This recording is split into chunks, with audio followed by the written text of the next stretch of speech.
the fog of millennia in her temples. Let me spell out what the rain said. The rain said, go to sleep, even if you can't. Be light and invincible, corrosive and ascendant. Hers is a known story which does not make it less relevant or painful. There are two men that have been frequenting the house. Both are young. Both have come because of her mother, who's not that young anymore. Not very old either. Age is a unicorn. The girl is fascinated by one of the men. She does not really like the other. I once wrote, tyranny in women has a fast fate.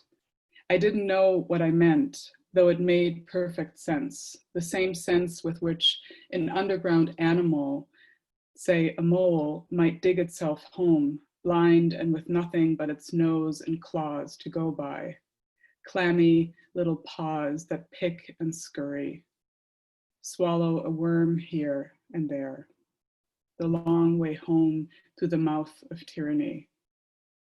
The moon is a bright fellow, as they say, but the moon is also completely beyond its own brightness. Like a tooth in a mouth bound to chew, the moon is lit up by the sun and glows with eternal duty. It is the inevitable that is beautiful, our blood from seawater, the trances of smoke. Atlantic salmon that recently escaped from their farmed nets into the Puget Sound will eat spawning wild salmon as soon as they reach the rivers.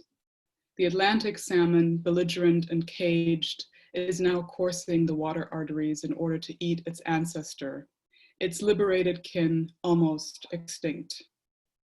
In these times of advances on artificial wombs, the girl cannot sleep.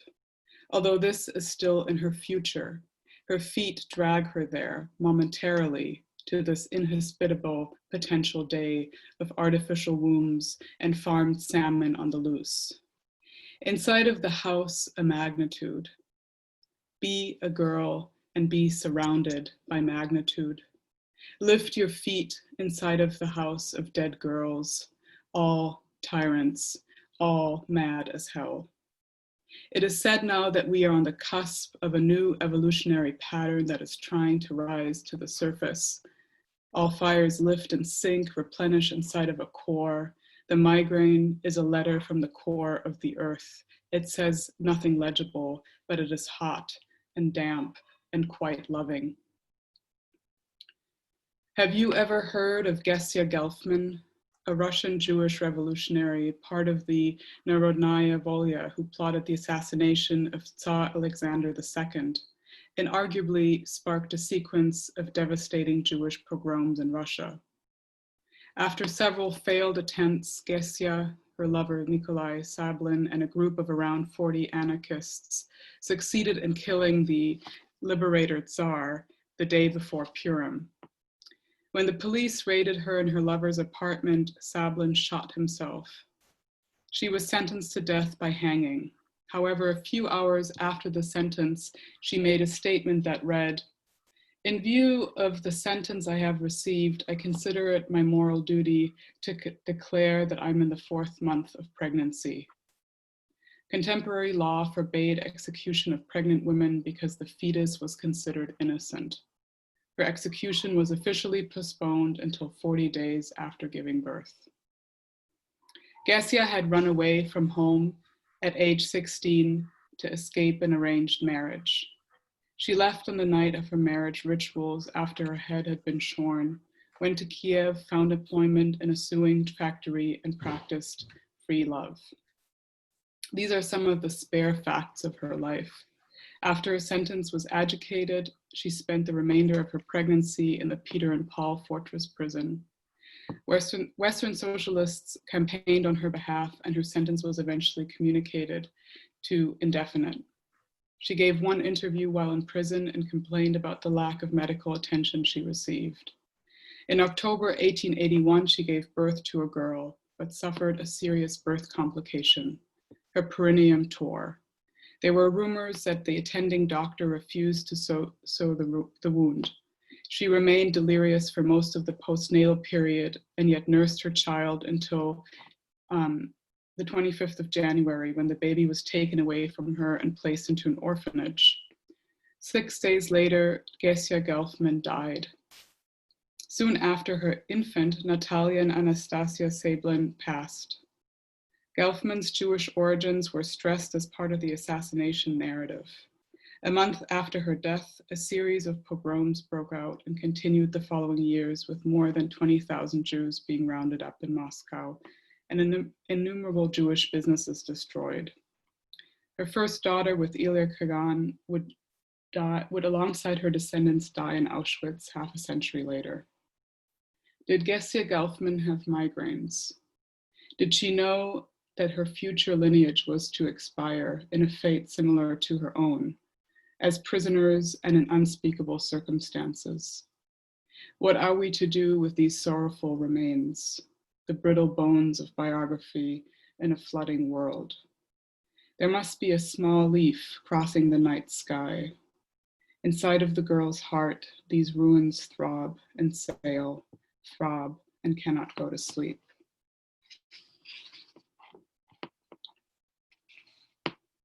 How am I with time? You have a couple more minutes. Yeah. Okay. I think I'm just gonna, okay. There's tyranny perpetrated, there's tyranny placed on others, there's tyranny placed on oneself. There's tyranny that drifts on through ages, midsummers, and vernal rhythms. But why does tyranny in women have a fast fate? Is it the way disaster swells in a woman's body, or the way she can't help but exercise herself, then bless the men who will behead her? Is it the absolute lack of foresight for her own calamity? I'll just end there. Thank you. Thank you, Yanara. Now I'm excited to introduce Adrienne Perry, who grew up in Wyoming, earned her MFA from Warren Wilson College, and her PhD in literature and creative writing from the University of Houston. From 2014 to 2016, she served as the editor of Gulf Coast, a journal of literature and fine arts. A Hedgebrook alumna, she is also a Canbilio Fellow and a member of the Rabble Collective. Adrienne's work has appeared or is forthcoming in Copper Nickel, Ninth Letter, Meridians, Feminism, Race, Transnationalism, and elsewhere. She is at work on a novel and a collection of essays.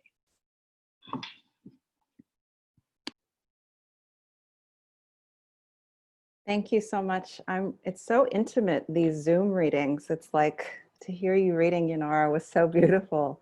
Thank you so much, everybody, for being here. And I see friends and future friends in the audience. So I'm going to read from my essay, Razors and Blossoms, which I'm really honored to have as part of this project.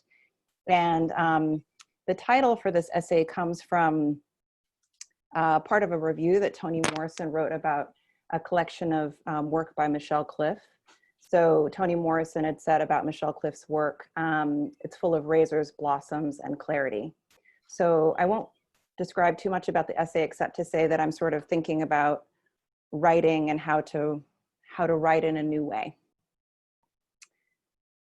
And Poupeh, would you also let me know if I'm going over time? You can just say stop.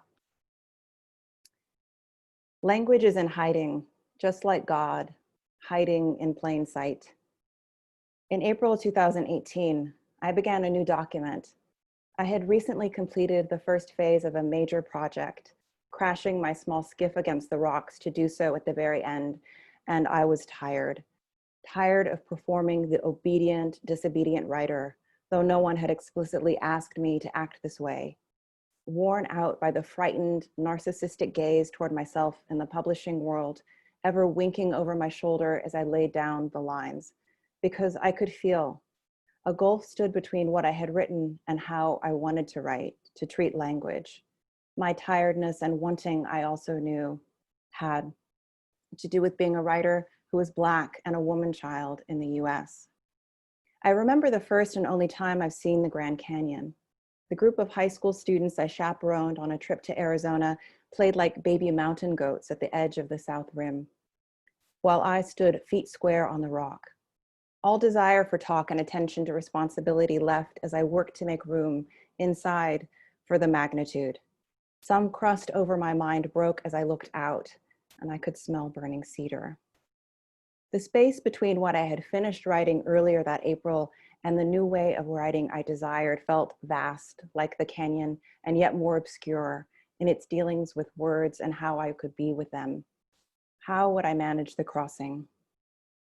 Paths led down the Grand Canyon, somewhere up or downstream. For thousands of years, people forded the river. Somehow, if I didn't die too soon and kept working, I would write an honest line, honest for me. Every evening, the writing in this new document, daily writing, poured out quick and uncensored, much of it in response to dreams, listening to street noise, long sessions of staring out at Houston through bus windows. Here's an early entry lifted straight. April 21st, 2018. The pink snapdragon, individual flower, mouth and bulb like my pussy, early before the pink snapdragon of my pussy when I was no more than 4. A woman hollers in the rain, pleasure, sex without sex. The lights of a car as it moves down the street, red and white as if over my body, behind the blinds in the dark bed. The sound of rain falling in sheets, punctuated by individual drops.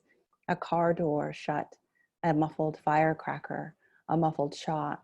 Let it be bad, let it be the worst, a feeling, a kind, of a kind. A secret pleasure, this paragraph, like flowers, snapdragons, and sweet peas.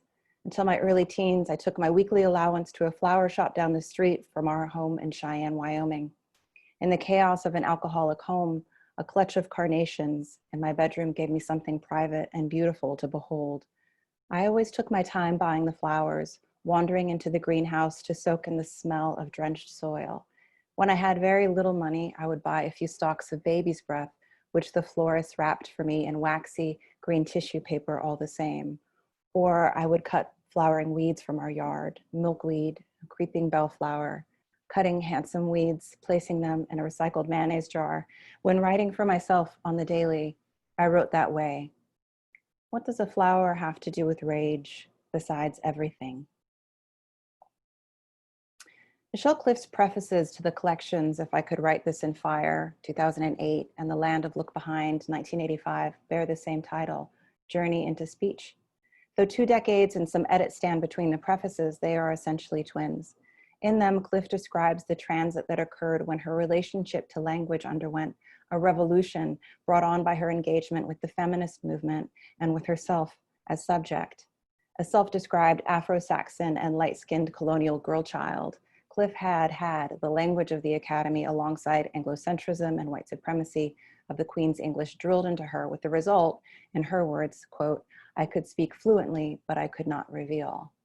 Through the process of writing a piece called Notes on Speechlessness, Cliff saw that these structures and language were more than just inadequate for giving her access to reveal the self. She says, I felt my thoughts, things I had held within for a lifetime, traversed so wide a terrain, had so many stops and starts, apparent non sequiturs, that an essay, with its cold-blooded dependence on logical construction, which I had mastered practically against my will, could not work.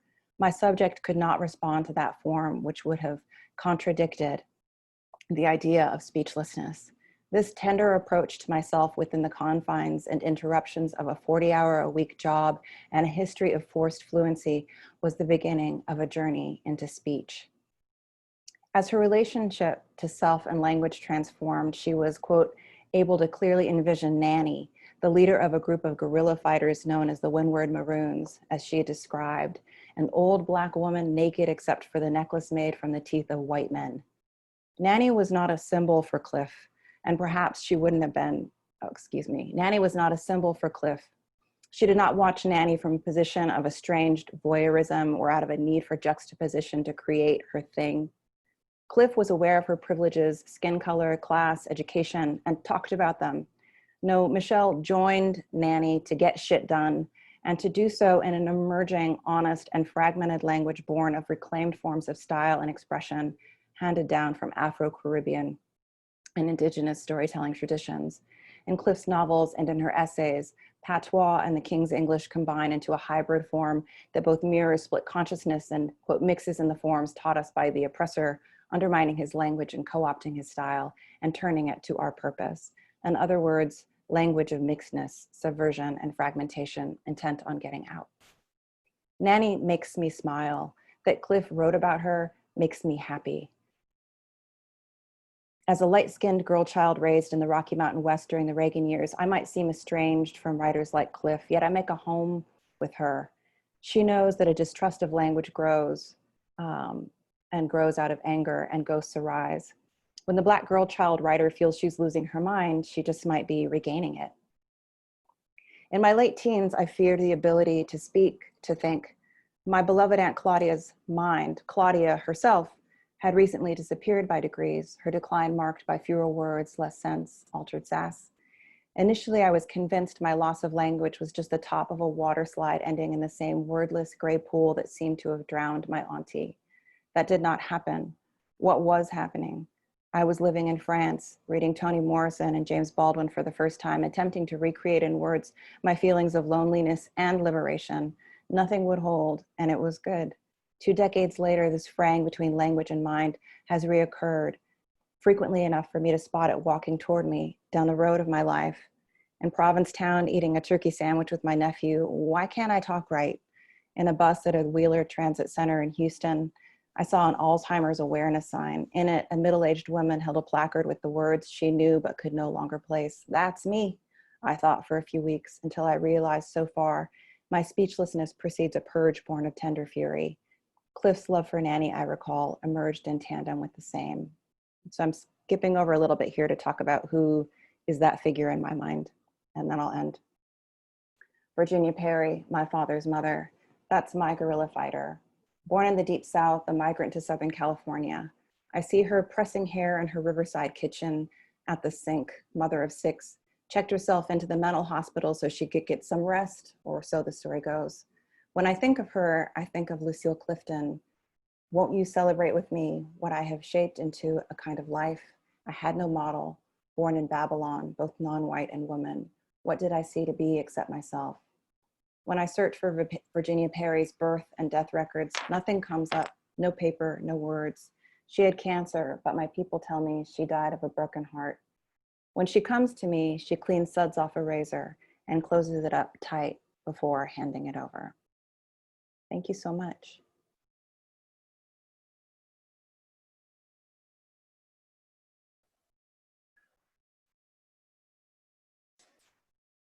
Thank you so much, Adrienne. It's so good to hear you. It's amazing, like every time we have one of these readings, I'm just like blown away by how important it is to hear these words in the voice of the authors. It's just amazing. I'm going to, so I just shared the link for the sale in the chat. You heard 2 of the pieces. There's more to come. If you would like to support the journal and Belladonna, we would really appreciate it. And I'm going to introduce our next reader. Frances Richard is the author of Gordon Matta Clark, Physical Poetics, and co-author with Jeffrey Kastner and Sina Najafi of Odd Lots, Revisiting Gordon Matta Clark's Fake States. She's the editor of I Stand in My Place with My Own Day Here, Site-Specific Art at the New School, and Joan Jonas in Is on Our Mind, a volume of essays on the artist. Her books of poems include Anarch, The Phonemes, and See Through. She is senior editor at Places Journal and lives in Oakland, CA. Welcome, Frances. Thank you.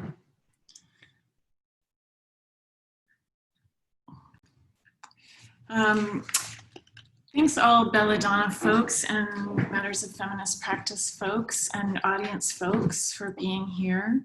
It's really nice to be here.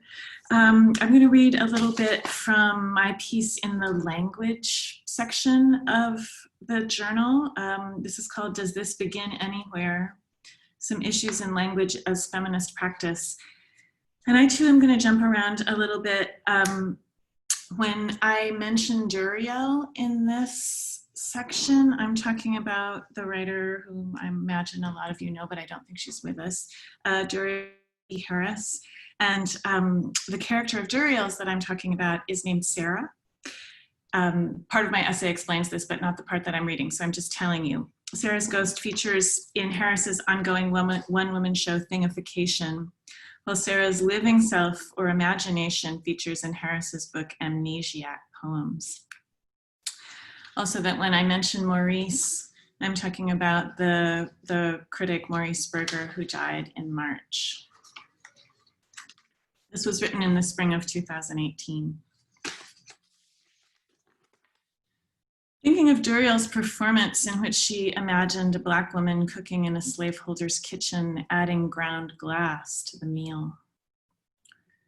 Feeling the visceral click of I have passed beyond rage that leads to procuring the glass, waiting for the moment unobserved, stirring it smoothly, a sparkling dust, into the spoonbread batter. Perhaps no act of consciousness is more important than identification, visceral, sparkling, with those who suffer and resist. Still, by what self-comforting sleight do I align myself with the heroine avenger in this scene? If I am in the house at all, am I not upstairs? Uneducated, perhaps, mad, perhaps, maritally raped, perhaps, certainly without the vote, whatever, but still the white lady whose behaviors have pulverized the glass and filled the vial grain by grain. The Black woman cooking, stirring, did not need to scheme for a ride into town and an unlikely transaction with the druggist. The mistress filled the vial there at home, day by day, grain by grain, as she passed from room to room. What is fed back to her is her own precipitate. She eats her own substance. Wretch of the spirit, at feeling in some shard or tremor of its enormity this inheritance from and complicity with her. Remembering when I first heard the term Miss Anne, as in Mr. Charlie and Miss Anne, the slave owner and his wife. Who taught me that? I was young, recalling the shiver of contempt and hatred in the name. Maybe I could hear that tone even in print, in some novel I don't remember, that I was reading above grade level in some corner without talking to anyone. And now right on schedule, I think, wait, if it is, say, the 1840s, when Duriel's heroine is doing grim freedom fighting, then my ancestor is not sitting in that dining room. She is somewhere in the west of Ireland figuring out how to sail away from famine. She's in the west of Russia somewhere figuring out how to leave the Lord's land and get to Vienna, where in a couple of generations she will figure out how to leave Hitler's land and get to Chicago. How the Irish became white, how Jews became white, sure.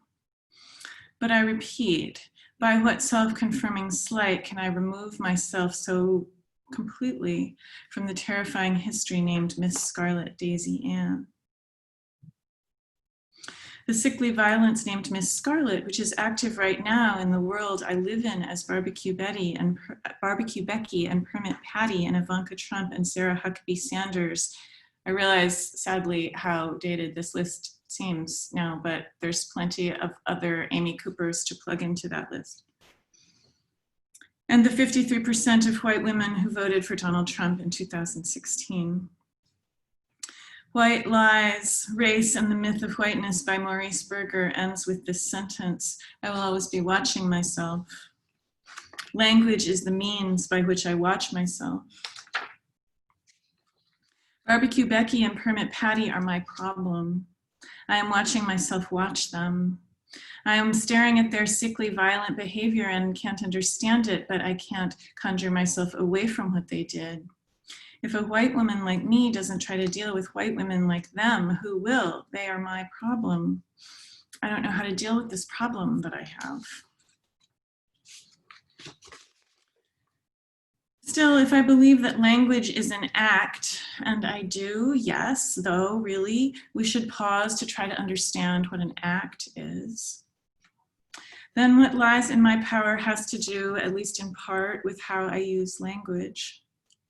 How I listen, what I say to people, what I say to myself, how I read, how I teach, what I write, how I wield the act of naming, how I watch my consciousness articulate and thus perform itself. This is intimately related, obviously, to how I understand my feminism. The eye watches the eye that is another, etc. Of course, the abyss also stares into me, etc. Each time I take a day or two away from writing this, I imagine particular people whom I know, black and white, female and male, bosses and students, family and colleagues and acquaintances and friends, disapproving of it, correcting me, reprimanding me in various tones of sternness or distaste for how I've gone wrong. This constant pre-envisioning of the feelings of those who might not be or are not now or have not been pleased with me. This constant tropism toward the imagining services of judgments levied on me. I associate this with my internal white girl. And let's consider now that species of self-consuming lack and weakness practiced in particular by Veruca and Scarlett. Dreading judgment, but for a reason. The fountain where we dip up in our gracefully curved pitchers the crystal poison nicknamed white women's tears. Which means, as I explain it to myself, that white women are taught to hate and doubt them ourselves, and to establish that self-hatred, self-doubt so convincingly, so elaborately, flirtatiously, ostentatiously, implicitly. And then to demand approval as a balm for that self-hatred and self-doubt, and to demand it so compulsively, stridently, fetishistically, manipulatively, intergenerationally. That the master masquerading as the white men we love most will indeed approve, smile, pat us, me, agree with us, me. Yes, you are hateful. I doubt you. You are stupid. You're weak. But you do a good job demonstrating it. So you may hold my tool for a while and live in my house. Then he goes to kill someone else instead. The white woman, this is skipping around. The white woman who covets power in this system therefore offers herself as the system's avatar, its agent. In each case, she demonstrates consciously or unconsciously, surly or crying, that vampire spectacle exists. She gets on the phone and calls the cops and says, "It exists, I am inside it, its purpose is to choke." She runs to tell the manager and says, "It exists, I am inside it, to feel safe and right." She stands at the podium with the cameras on her and announces, "It exists, I am inside it, we're airtight." To do this, it must be that she empties out. Somehow she becomes all mirror, vampire, money, no soul, by which I mean she doesn't remember that she's an instance of ubiquitous animal existence because she fears that. So she chooses instead to demonstrate how master spectacle fills every space of consciousness with profit vacuum, hate performance, provides the content of every self and all speech, vacates the difference between types of want. This spectacle has no theory of other minds. It is all one mastermind. No theory of bodies either, except as tokens moved around by bodiless mastery. She defends with tears her personal expression, premised on the fantasy of access to everything. She gets on the phone and shrieks to make the bodiless master come and kill someone so that she can feel the rush of power that comes with being separate from the body getting killed. She roboticizes herself so that the power of white supremacy can drive her around like an armored vehicle to police its borders, parks, sidewalks, swimming pools, universities, restaurants, voting cycles, streets, buses, money. And she aggrandizes herself by driving the robot, hopping into the armored cab and driving it around to do her bidding. Suppose you say, "I'm in the master's house and I hate it and it's awful and I'm baffled."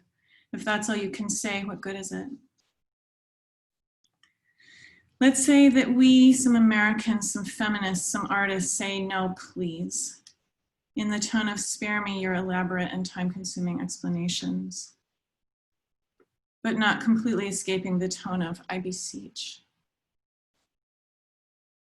Suppose we contrive to say some other more embodied, more potently swerving thing. Suppose we figure out what the new tool is made of. Surely the hammer, the spoon, the camera are made partly of language. Thanks.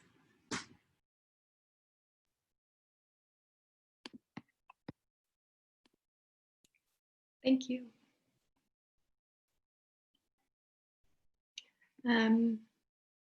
Okay, now I'm going to introduce Rachel Levitsky, author of The Story of My Accident is Ours, Under the Sun, published by Future Poem, Neighbor, and Against Travel, Anti-Voyage. In 1999, they founded this very feminist avant-garde network, Belladonna series, which has now morphed into the fully autonomous Belladonna Collaborative, where they were among numerous radical makers and cultural producers. And they are a professor of writing at Pratt Institute.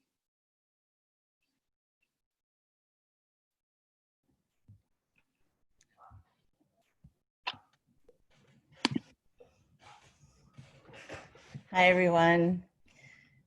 Adrienne, I'm in Provincetown, so it was nice to hear you be there as well. I first wanted to say I'm awestruck by the editorial feat that Carla and Poupeh and Rachel and everyone did with this, partly just even being patient with me and allowing me to be a mess about making my essay, which was for some reason really hard for me to write. I also want to say that I just had a lot of dental work done. So if I'm a little funny in the mouth, if I act funny in the mouth, that's my caveat. I'm going to read an excerpt from my essay, which is called On Belladonna Collaborative, an attempt to explain a rigorous, radical feminist, left, anarchist, white-founded, racial and economic justice focused, queer, non-binary literary culture and practice. And it is, the part I'm going to read is the part of the essay that is an autobiographical tracing of some of the ideas that flowed through me through my early radical feminist education and upbringing by radical lesbian feminists in Albany in the early 80s. And I'm skipping the part where I'm sort of my account of the fissures and the problems of the gender ideology of radical feminists and radical lesbian feminists. Some of it will be apparent in the part that I read. And what else do I want to say? I think that's it. Thank you so much for talking about Michelle Clift. So good to hear her. Okay. Oh, and the part that I'm reading is about letter writing. And so it's maybe an attention and homage to the mail as well. And thanks. I came out into a sea of radical second wave feminists who actively and energetically focused on intersectionality of race, class, gender, geography, and anti-capitalism. In fact, I came out in Albany, New York in 1983, where Barbara Smith and Kitchen Table Press were situated and influential in local radical feminist activism. The elders who had jobs as full-time faculty or in government were committed to providing intergenerational material support. There's a hilarious scene in my head of a bunch of us, shirtless and inexperienced, getting paid to build one professor a deck on a slope behind her house. There was my tall and bare-breasted lover stretching her arms to tenuously hold the thing up while we scrambled with hammers and nails. I wonder if the deck is still standing. I doubt it. I was given work as a house cleaner and wasn't fired, though I know that I was bad at it, still am. disorganized and untrained, slow and spacing out while waxing a wooden banister. This kind of feminist ethics I encountered via Albany feminists appeared in memory at potluck dinners, protesting the 60 cents to $1 wage gap at college graduation, and in an ongoing confrontation via public arguments with racism, arguments against the demand to claim a singular identity of struggle and allegiance, and arguments with liberal politics and white feminism, about which there are several anthologies, including All the Women Are White, All the Blacks Are Men, But Some of Us Are Brave, edited by Akasha Gloria Hull, Patricia Bell Scott, and Barbara Smith, and published by the Feminist Press in 1982. This Bridge Called My Back, writings by radical women of color, edited by Shuri Marega and Gloria Andalzua, with a foreword by Toni Kate Bombera, published in 1981 by Persephone Press, and Homegirls, a Black feminist anthology, edited by Barbara Smith and published by Kitchen Table Press in 1984. The last one I'll mention is one whose cover I'd like to show here for how it signifies my eventual point, Yours in Struggle, edited by Barbara Smith, a Black lesbian feminist, Ellie Bulkin, a Jewish lesbian feminist, and Minnie Bruce Pratt, a Southern white femme lesbian feminist. The signature, as the title of the book, is significant. The painful struggle toward intersectionality of addressing micro and macroaggressions was staged on the one-to-one, direct, ever so sensitive stage of public and private letter writing. And you'll have to buy the journal. It's for sale, and the connect is in the chat, but maybe you can see this is the book cover. It's the signatures of Yours in Struggle. One of the most rightfully famous letters, and the one I most often refer to, is Audre Lorde's letter to Mary Daly in Sister Outsider. The letter is a powerful critique of Mary Daly's violence toward Black women, gyn ecology. It's GYN/ecology. Lorde painstakingly outlines how Daly's torquing of hers and other Black feminists' words to support singularly negative and powerless examples of African and Black women's mythology produces victimization by suggesting that Black women are only more victimized and not also buoyed by distinct matriarchal lineage and myth. And this is a quote from Audre Lorde's letter. So I wondered, why doesn't Mary deal with Aphrodite as an example? Why are her goddess images only white, Western European, Judeo-Christian? Where was Aphrodite, Yemanje, Oyo, and Moalisa? Where were the warrior goddesses of the Vodun, the Dahomean Amazons, and the warrior women of Don? Well, I thought, Mary has made a conscious decision to narrow her scope and to deal only with the ecology of Western European women. End quote. The pain of the letter is palpable. In the letter, Lorde reveals that by writing it, she is breaking with her commitment to care for herself by no longer educating white women on their blindness and aggression. So one feels how this letter is particular, necessary, important, specifically about her inability to shield herself from Daly's work because it closely intersects with and had historically informed her own. At several points, Lorde iterates her appreciation and use of Daly's theological research and thinking. Lorde ends her letter with, "This letter is in repayment." The line serves as a final acknowledgement of knowledge production that had transpired between the two writers beforehand, served with a forceful assertion of political and intellectual and ethical authority. The letter performs a kind of dignity and recognition of all sides, while it outlines the limit of negotiation, of what might in today's lexicon be called labor. At the time she sent the letter to be included in Sister Outsider, Daly hadn't yet written back, but a letter from Daly was found in Lorde's paper, and apparently they did meet once again. In 2014, I visited the Feminist Archival Collection at Duke in the Sally Bingham Center for Women's History and Culture to investigate it as a possible home for the Belladonna Archive. Minnie Bruce Pratt's paper are there, as are Kathy Acker's. I spent time with both, and with both I was struck by how much was addressed by letter writing, by a fearlessness about relation, by the confidence that relation among feminists was possible even when we were hurting each other, that we were what we had. My radical lesbian feminist elders were also promoters of the life necessity of poetry and poets.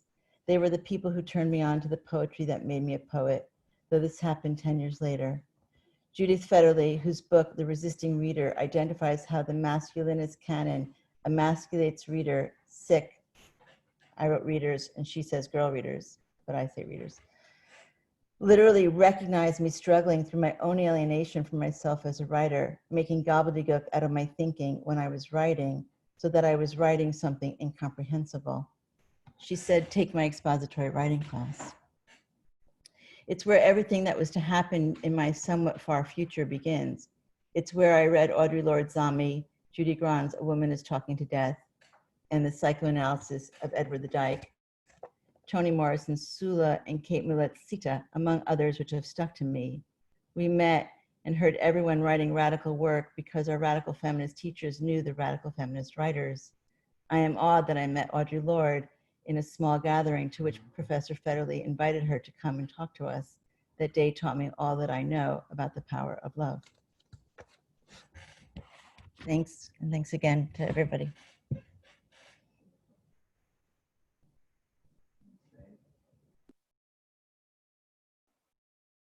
Thanks, Rachel, for sharing that. So our last reader that I'm going to introduce is Serena Chopra. Is a teacher, filmmaker. Why did I read in that order? Is a teacher, writer, dancer, filmmaker, soundscape designer, and a visual performance artist with a PhD in creative writing from the University of Denver, where I actually shared a few classes with Serena. Serena was a 2011-13 Redline Artist in Residence, a 2016-17 Fulbright Scholar in Bangalore, India, and has received a month-long artist residency at Understudy Denver for September 2020. She has 2 books, This Human and I See. I hope I pronounced that correctly. Horseless Press, 2017, as well as 2 films, The Ganda Chapti, 2018, winner of Art Hive Archives as Muse Film Grant, official selection at Frameline, Oregon Documentary Film Festival, Seattle Queer Film Festival, and Cinema Diverse, and Mother Ghosting, 2018. She was recently a featured artist in Harper's Bazaar, India, as well as in Denver Westward's 100 Colorado Creatives, and is assistant professor of creative writing at Seattle University. And you can find out more about her at her website, serenachopra.com. Thanks for being here, Serena. Thank you so much, Poupeh, and thank you everyone for being here. Such an awesome reading so far. And I'm just so thrilled about this journal. So thank you everyone who made it happen. So many wonderful essays and projects in there. I'm going to be reading from my essay in there called Rampage Wounds, Anthonic Desires, a Mythological Complex for the Feminist Poetic Line. This essay is really strange, and it's also a little bit more theoretical than the other beautiful, more poetic ones so far. So stick with me. I'm just going to be reading from 2 sections. The first one is Born onto the Battlefield, the Hindu myth of Durga and Kali. And what you need to know for this section is that Durga means impassable or invincible, beyond reach. A Durg in Hindi is a fortress, and Durga is the goddess, so she's like a fortress-like goddess. And Kali is also a goddess, and the name Kali comes from the feminine form of Kala, meaning black or dark colored, as well as the feminine form of its homonym Kala, which means all time or appointed time, which is also associated with death and with the fullness of time. And also, finally, the word resembles kalam, which means pen. So in Kali, we have blackness or darkness, time, and pen. And with Durga, we have fortress. While slaying the demon Raktabija, the warrior goddess Durga quickly realizes that each drop of the demon's blood she spills onto the earth replicates into a clone of the demon. Durga, overwhelmed and frustrated, tires physically, but is flooded with such intense rage that from her forehead, the goddess Kali, black, emaciated, adorned in skulls and fur, is borne onto the battlefield. In a single gesture, Kali lassos the demon clones with her tongue and swallows them entirely, saving the world from Raktabija. Kali is a timeless force beyond the physical realm, but manifested in flesh, her powers are no less massive. Unfettered from the mindful warrior, Durga, Kali, a force of undirected, timeless feminine fury, rages across the land. Kali is the manifestation of feminine, destructive, and creative energy. Kali burns, raises, and slaughters. The people beg the god Shiva to save them from her. In one variant of this myth, Shiva simply responds, "Let her dance," and lies down to watch her. Though Durga bears Kali, Durga is not Kali's mother. Kali is Durga's rage transposed. From Durga's forehead, Kali manifests, quote, a very appalling, quote, manifests as, quote, very appalling, owing to her emaciated flesh with gaping mouth, her tongue lolling out, having deep reddish eyes, filling the regions of the sky with her roars. She is popularly iconized as standing over a de-erected Shiva, her foot on his chest, her tongue hanging out from her open mouth. Since the 19th century, many interpretations of Kali have read her fallen tongue as the expression of shame, anger, or fear common to women. Additionally, except in West Bengal, iconography of Kali is rare, as many Hindus find her intimidating and mocking of mortality. She presents a knowledge that cannot be transposed into the symbolic. At this juncture of hermeneutics, it is especially important to recognize, as Irigaray, Kristeva, and other post-structural feminists have pointed out, that phallogocentric economies of the symbolic order refuse semiotic, maternal, and intuitive possibilities. Kristeva acknowledges that just as sound is anterior to or within syllable, the mother intuitive semiotic is anterior to and within the symbolic language of the father. Though the symbolic emanates from the semiotic phallogocentric economies, Though the symbolic emanates from the semiotic, phallogocentric economies don't permit value to semiotic instinctual articulation. Language, syntax, and articulate speech are the valued literacies of phallogocentrism. Such values maintain and uphold singular, linear, and centralized modes of intelligence and logic, and therefore power. Inarticulate, impossible, nonlinear articulation is cast off as hysterical, queer, undirected madness. Mediating the semiotic and the symbolic, the poetic economy of the Vedic Hora, which, quote, ciphers language with the rhythm and intonational, end quote, offers hermeneutics multiplicity, intuition, and simultaneous possibilities. Kali's tongue poses a feminist possibility for hermeneutics by demonstrating the impossibility of the symbolic to thoroughly articulate hierophany. Her body, as the manifestation of vast, empty spiritual time, lingers iconized with a limp tongue over a de-erected god. As her etymology links her with the Hindi word for pen and darkness, what she scribes doesn't call for enlightening exegesis. Rather, her scripture asks us to share in her devastation of and devotion to our symbolic predicament. The myth of Durga and Kali is one in which the primal mother emerges as the semiotic within the symbolic. In Kali, we recognize the semiotic as anterior to and within the symbolic. Kali is the Thedic Hora suspended in the threshold between the semiotic and symbolic.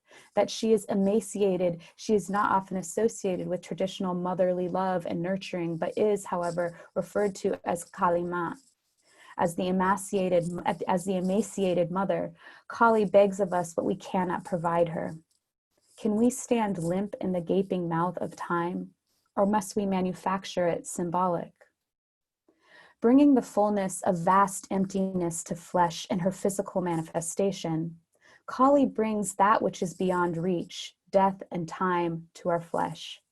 She wears our bones, a garland of skulls and a skirt of femurs and hands, to remind us what is truly wearing and truly behind the transient fortress of our bodies. Kali stands to remind us of our own tongues at the threshold of instinct and articulation.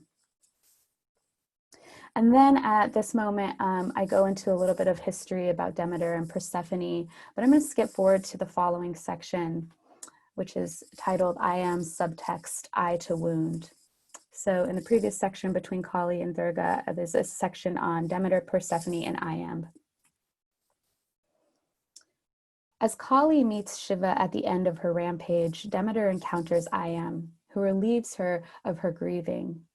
In both myths, the goddesses' trajectories are met by receptacle figures. In each, the female mouths unsettles and subverts the singular proper meaning and linear intelligence of masculine discourse. Where Shiva de-erects to watch Kali dance, acting as a receptacle to hold her instinctual articulations, I Am is figured as the receptacle absorbing Demeter's grief through body performances, through body, B-A-W-D-Y, through bodied performances in which I Am exposes her genitals and indulges in crass humor. Icons of I Am portray her as, quote, a woman who consists of almost nothing but her two mouths, which are welded together into an inarticulate body mass, where the position of the two mouths is reversed.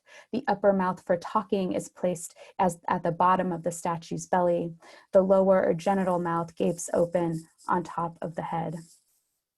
End quote from Anne Carson. The confusion of mouths and their performativity suggests a subversively intended subtext to I Am's burlesque. The old crone I Am, daughter of Pan and Echo, daughter of the god of wild and impromptus musicality and of the nymph speaking only in repetition, mimics the vulgar feminine, providing a stage and subversive platform for its mouths. As Arigari writes, to play with mimesis is thus for a woman to try to recover the place of her exploration by discourse without allowing herself to be simply reduced to it. It means to resubmit herself to ideas about herself that are elaborated in and by a masculine logic, but so as to make visible by an effect of playful repetition what was supposed to remain invisible, the cover-up of a possible operation of the feminine in language. It also means to unveil the fact that if women are such good mimics, it is because they are not simply resorbed into this function. They also remain elsewhere. Another case of persistence of matter, but also of sexual pleasure, end quote. In her performance, I Am is scripting the feminine in language. She unveils to Demeter that the sound of her desire is not the shame of her wound. Rather, the sound of her desire is her persistence, her devotion, which need not find solace in symbolic articulation, but may spread and haunt and remain elsewhere. So it may not be the bodiness, B-A-W-D-I-N-E-S-S, it may not be the bodiness of I Am's performance that rouses Demeter from her grief. Rather, it may be that I Am presents Demeter with, quote, what was supposed to remain invisible, end quote. In her performance, I Am is repeating and mimicking the wound of primal desire, making visible a possible articulation of the feminine.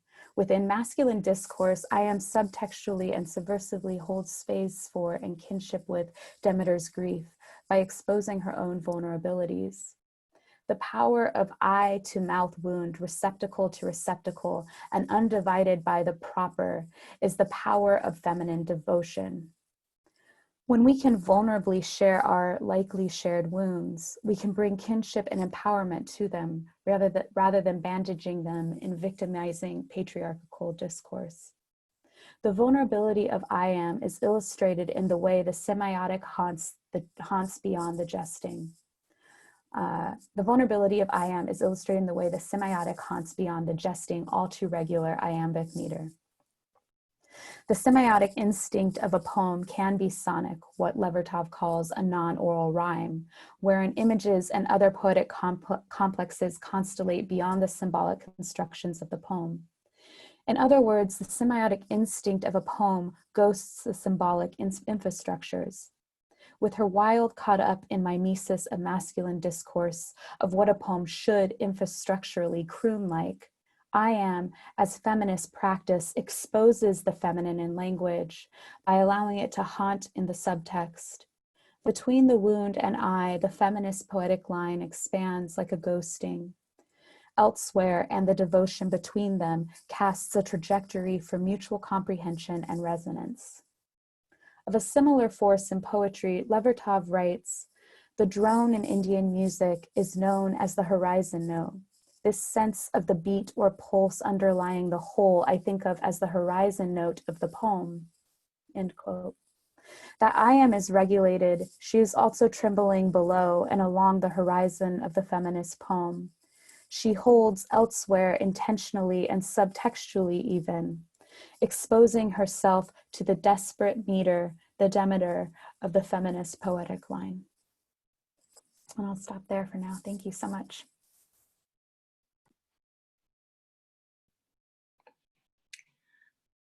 Thank you. That was very powerful to hear. So that leaves us at the end of our readings. And if you all would like to stick around for a Q&A, we have some questions coming in through the chat. So to start us off, I'm getting a question about, someone has noticed that in all of the pieces, you might say that there is an addressing of lineage, whether that's directly ancestors, or literary lineage, mythical lineage, and this person is wondering if anyone would like to speak to what role that might play in these pieces or in your work in general.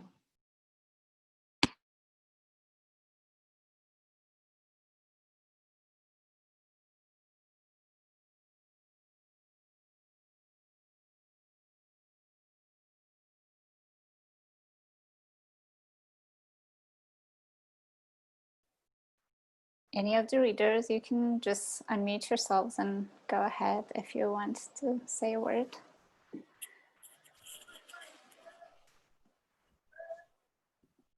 I'll say one thing, which is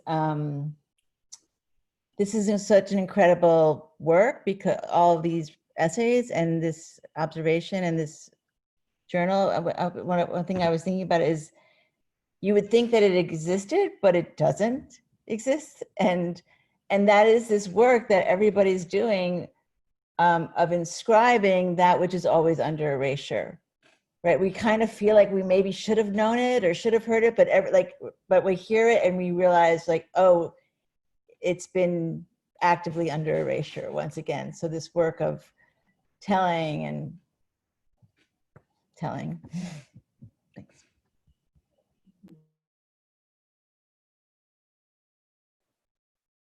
Yeah, this telling and retelling, I think it's really important because there's always this constant desire to erase, right?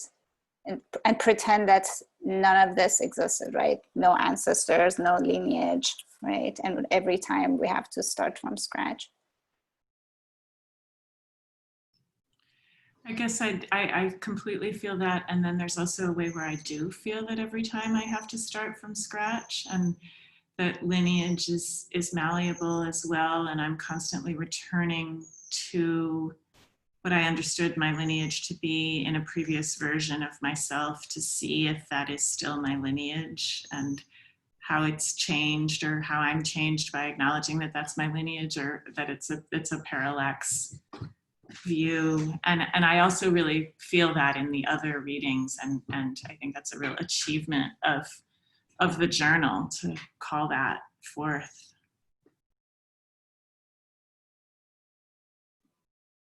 The word that comes to mind for me is, in addition to lineage, is about these different kinds of kinship that we strike up. I have a really dear friend who, she would tell me stories about her other friends or authors that I hadn't read yet. And she would say, I think you would skip off into the sunset together. And I always loved this image of finding an artist or finding a friend or reader that you would just have this kind of kinship with. And time was something that was talked about in the readings this evening. And I really think lineage and kinship are ways of feeling connection across time. And that's one of the things that I find both inspiring and really humbling, that, you could come across something in an archive and all of a sudden you feel kinship, or you feel like part of your story moves from that place of erasure to a kind of visibility. And I think that, it is something that has to be reevaluated. Like the space becomes larger, it's more capacious as I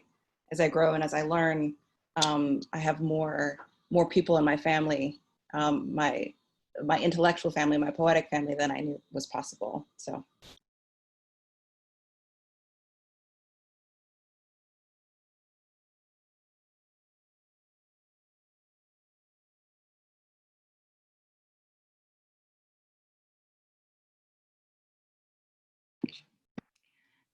If anyone else has a question that would prefer to unmute themselves and ask the question in the call, you're welcome to do that. Can I ask something?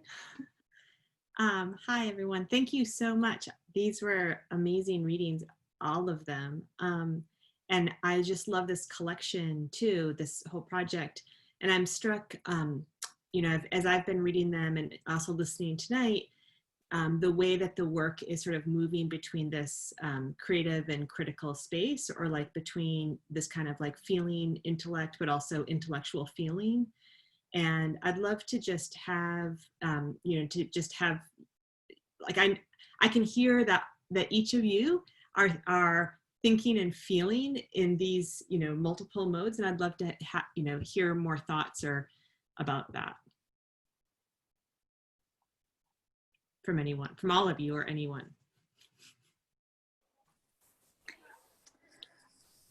Yeah, I'll speak to that. I think that for me, I had really felt this, you learn theory in your head, but it started to sink into my body in this way that I was writing this really heady essay, but then you'll notice at the end of the essay, it just stops and turns into a poem. And so for me, that's just that's the experience that I don't know how else to describe it, but it just feels like that at some point, the theory becomes the pressure at which my body just bursted out, sort of the image of Durga fighting the demons, right? She's using swords to fight these demons, and every time she kills one, another one springs up, and it's sort of this theory going against theory, masculine discourse against masculine discourse, and it's not until Kali explodes out of her forehead and this rage just overtakes the earth that it actually becomes something of value. And so for me, that's sort of how this form was for me, right? That there was all this theory and it started to build this pressure, and then the significant part emanated.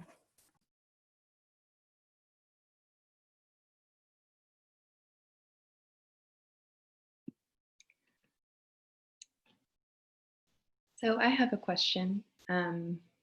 We find ourselves in a time in which a lot of people, if they have the option to, are spending a lot more time inside, and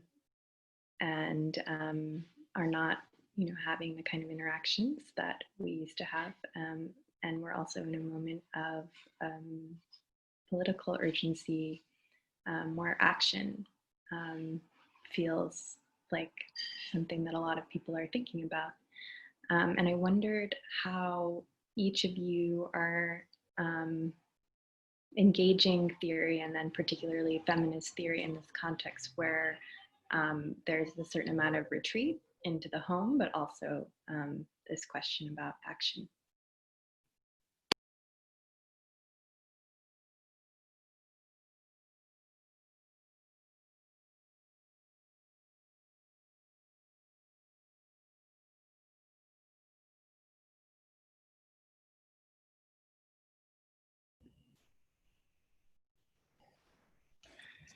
I I have so much teacher's anxiety when the whole group is silent. I feel like I have to step in and be the good student in the front row.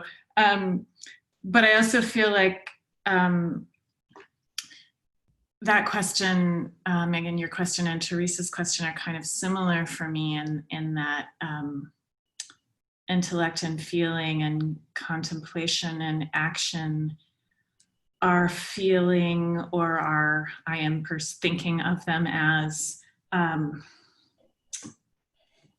problematically limited options lately, that if I accept the binarization of those options, I'm kind of screwed from the beginning. I feel trapped from the beginning.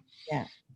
So I'm trying to imagine what that means, and especially in regard to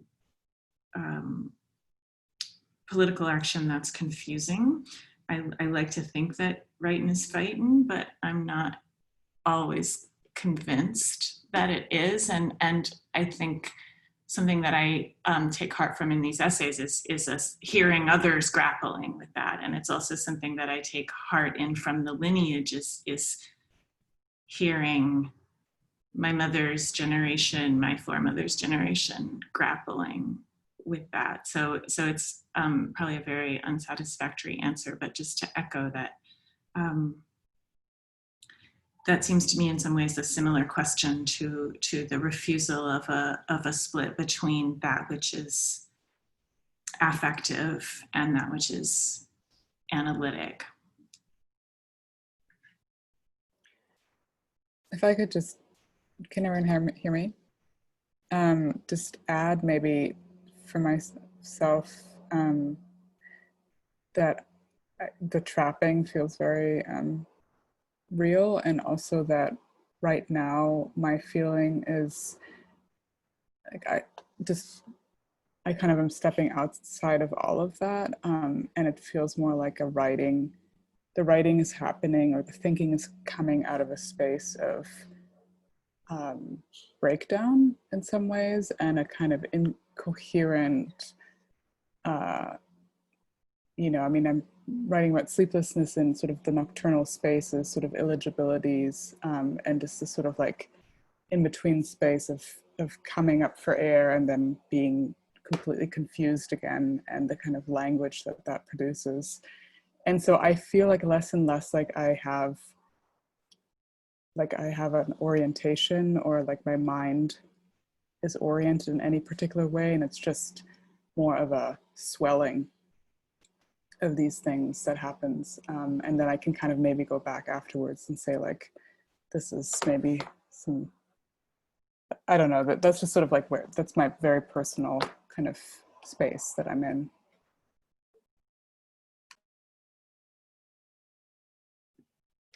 Sometimes thank you, Yanara, that was really beautiful, actually, and intense, beautiful. I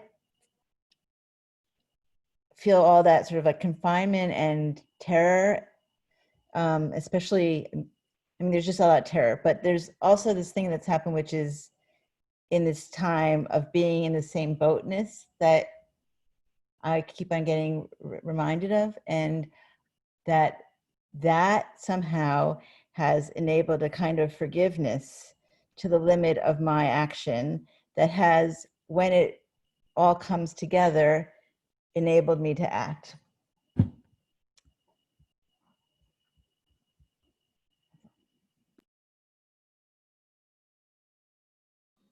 I think for me, I would just say, and I was thinking about this today as I was walking to my job, I just think a lot about all the shit that my ancestors went through. And it is for me this sort of moment where I feel like I have inside of me resources to respond to the feelings of panic and fear that I have when I think about what all of those loved ones have lived through, that I've witnessed and not. It gives me a kind of solace, actually, And I don't know that it necessarily leads to, for me right now, like a particular kind of action, except that it gives me this feeling that action is a possibility. So that's kind of where I fall with the question. I really liked it, Megan. Thank you. Thank you, everyone. Thank you. So we might have time for one more question. I want to let everyone get dinner and move on with the evening. Does anyone have a final question?